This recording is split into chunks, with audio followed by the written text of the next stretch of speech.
Del Santo Evangelio según San Lucas.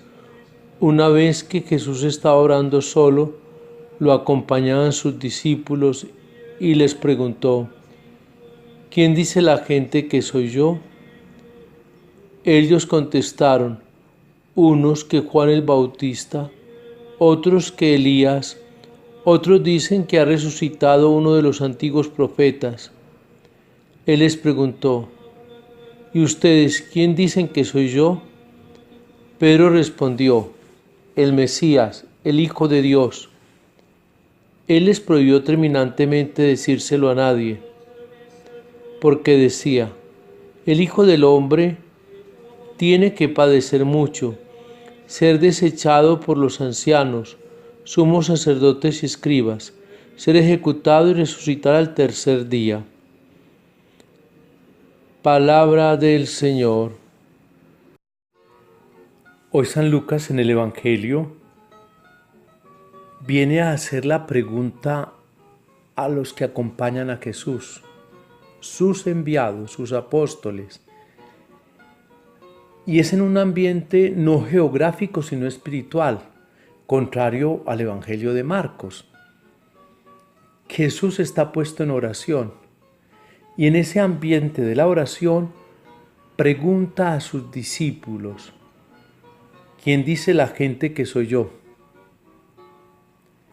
Y entonces ellos van a responder desde lo que ellos han mirado en el contexto judío, con la esperanza de que regrese Elías, o Moisés que resucitó, o un sacerdote, un profeta. Bueno, tantas concepciones que el mundo judío se elaboraba con la esperanza de verse libres. Esto sucede hoy también. El mundo se fabrica mesías y les da perfiles, esperando una respuesta a las situaciones que se viven de degradación, de opresión, bueno, toda la problemática que el hombre tiene. Y cada uno casi que personalmente se fabrica quien le salve, de quién prenderse, de quién apegarse. Y muchas veces eso está mezclado con ilusión, ideología, superstición, religiosidad, etc. Pero ahora Jesús le pregunta a sus discípulos: ¿y ustedes quién dicen que soy yo? Es normal que Jesús haga este planteamiento a sus discípulos. ¿Por qué? Porque han caminado con Él. Los de afuera tienen unos conceptos que seguramente no son acertados, pero ustedes que han caminado conmigo aquí, ¿quién soy yo para ustedes? Y esta pregunta va a comprometer el resto del camino. Pero puede ser que los discípulos todavía no entienden. Lucas pone a Pedro respondiendo correctamente: el Mesías de Dios. Pero no da un momento a profundizar, a mirar si el que hizo la confesión lo entendía verdaderamente, porque inmediatamente él empata el segundo anuncio de la pasión, que lo hace Jesús. Y quizás con ese anuncio Jesús quiere disipar de la mente de sus discípulos cualquier otra clase de pensamiento mesiánico. Pero ¿sí entenderían los discípulos?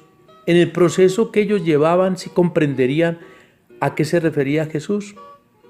¿Cuándo comprenderían ellos que Jesús sí en verdad era el Mesías de Dios? Cuando entendieran la cruz. Igual nos pasa a nosotros. Cuando entendamos el sentido de la cruz, vamos a entender entonces quién es Jesús. El grave problema es querer entender a Jesús sin la cruz. Y solo podemos entender que Jesús es Mesías y el Salvador desde la cruz. Y allí es donde podremos entender todo el plan de Dios. ¿Cómo se expresa la confesión de fe expresada por Pedro?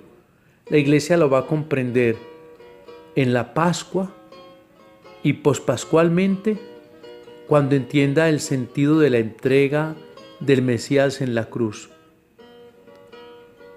y que allí Dios cumple sus promesas, no nuestros deseos.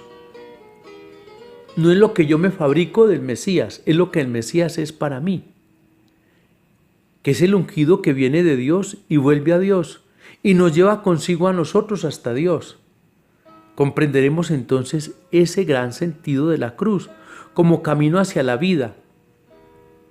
Y esto es lo que verdaderamente el Mesías viene a hacer. Comprenderemos entonces que cuando hablemos de Mesías, hablaremos de cruz. Y la cruz siempre debe exorcizar la iglesia de todos los tiempos de los falsos mesianismos.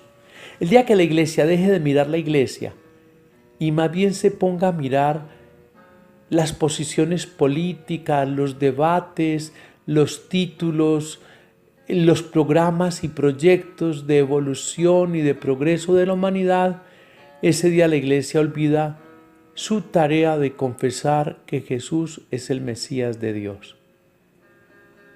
No podemos retirar la mirada de la cruz y ver la cruz, mirar la cruz, para seguir a Jesús el Mesías.